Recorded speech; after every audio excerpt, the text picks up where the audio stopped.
going on, everyone? This is Jay from Premier Gaming Entertainment, bringing another video today. And what I wanted to talk about today is something that's been on my mind for the last little while, for the last month or so. And I've been thinking about doing a video, I just never got around to it. But tonight, I definitely wanted to discuss this. It's a little bit late, but it's still a topic at hand. And that's about the whole situation with Edwin Encarnacion moving on from the Blue Jays to join the Cleveland Indians. So, what I wanted to discuss today is, why did the Blue Jays let him go? And, just to start out, I really wish that he had stayed. I remember at the end of the season they were talking about, this might be his last season with us and all this stuff. And for the life of me, I could not understand why.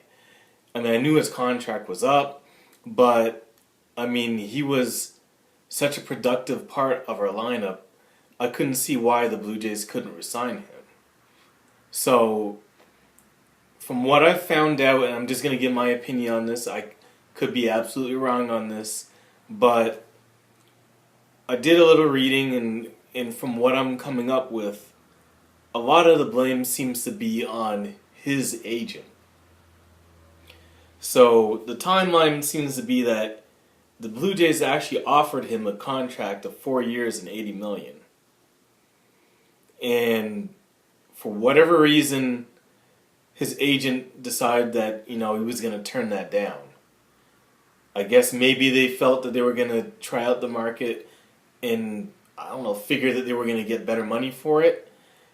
And for the life of me, I don't understand why. You got to look at it that he's 34 years old. Obviously, he's not going to get better. He's going to be on the decline at this point in time.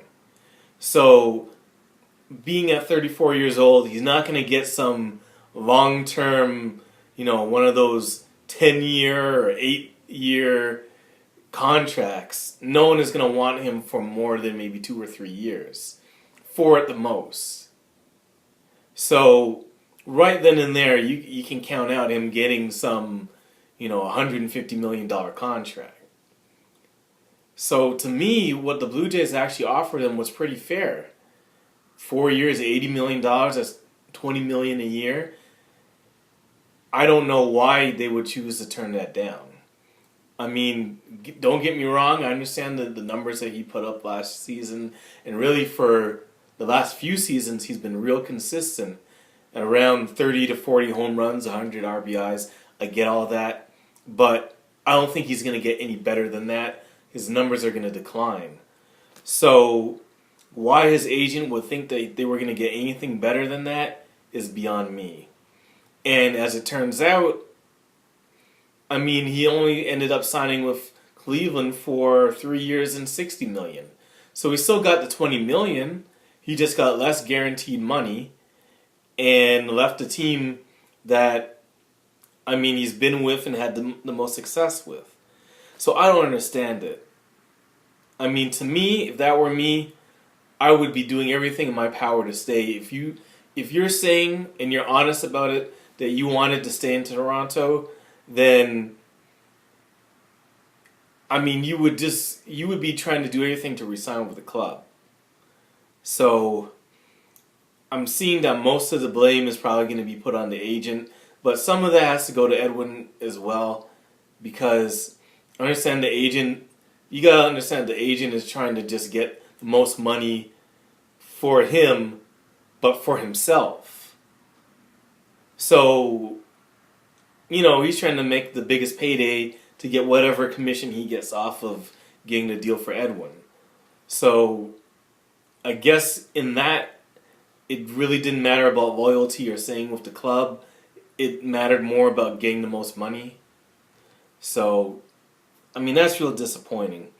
And don't get me wrong, I'm not saying that the Blue Jays are not to blame for this either, because it seems like they jumped the gun real quick and went on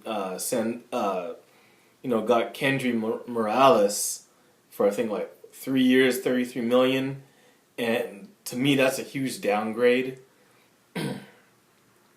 But I guess they figured that he wasn't serious about resigning, and they had to move fast, and then they did what they had to do. So there's blame to be thrown around all over the place. It's not just one-sided. It's just disappointing that he's not going to be in uniform next year. You know, I heard a few people saying that they're not going to watch the Blue Jays. If you're watching this video, you know who I'm talking about. Man, you gotta stay true. Just keep watching us. You know, watch the Blue Jays, man. I struggle to. I mean, obviously, I can't watch any Blue Jays games from where I'm at, other than, you know, any national games that come on. And I don't really watch baseball like that during the season, only the playoffs. And that's the only time I ever get to watch them play. But man, you gotta just if you're a Blue Jays fan, you just gotta hang in there, man. I'll be honest with you, our window and our opportunity to get to the World Series that window is closing and closing and closing. And the core of our lineup is getting smaller and smaller. So I don't know what's gonna happen next year. I hate to see him leave. I don't see how we're going to replace his bat in our lineup. So that is going to be a real concern for next season. Our offense is going to be... I mean, how do you replace 40 home runs and 100 RBIs? I mean, obviously the batting average was never great. It was always around 250, 260. But I'm really going to miss him in the lineup. It's going to be... I mean, I don't even know if I haven't checked. I haven't seen anything about it yet, but I don't even know if they're going to re-sign Batista. So who is our lineup going to be? Other than the two obvious bats that I know can hit for power, which are obviously Donaldson and Tulowitzki, who do we have left? The pitching is going to be decent. Not top notch or anything like that, but you know, better than what people thought they were going to be. So that's going to stay the same, but the hitting is gonna be downhill, and but I'm still going to be cheering them on. I don't know if they're going to be able to make the playoffs this season. It looks like they're going to kind of be middle of the pack based off of, unless they get some big name player, either via trade or free agent signing, which I don't think is out there. They're going to be middle of the pack. So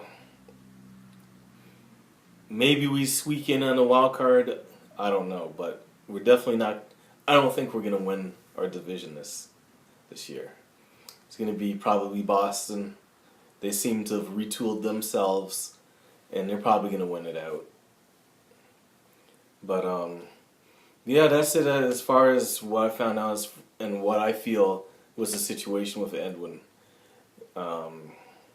Still personally think that, like I said, more effort could have been made on their end to try and re-sign with the club if they really wanted to do it and were not just looking for the most money.